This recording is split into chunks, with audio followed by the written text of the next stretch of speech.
got me a package from Oxidean Marien, and this should be my 32 millimeter prop in aluminum.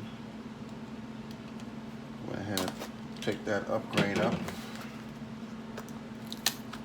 Go ahead and crack it open so you can see what that looks like.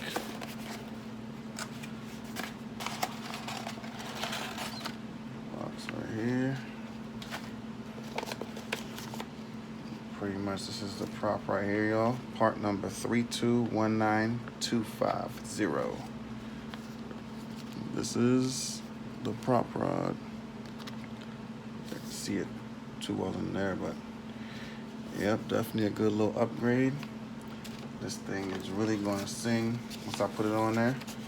And I'm going to go ahead and turn that timing up too, guys. It's going to be all the way up, man.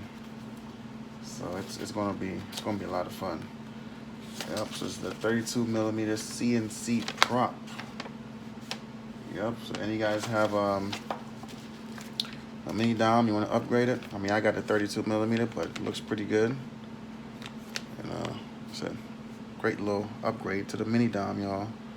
All right, appreciate watching this little quick unboxing of the new upgrade to the mini dom, and look forward to that video coming up. All right, appreciate it. Thanks for watching.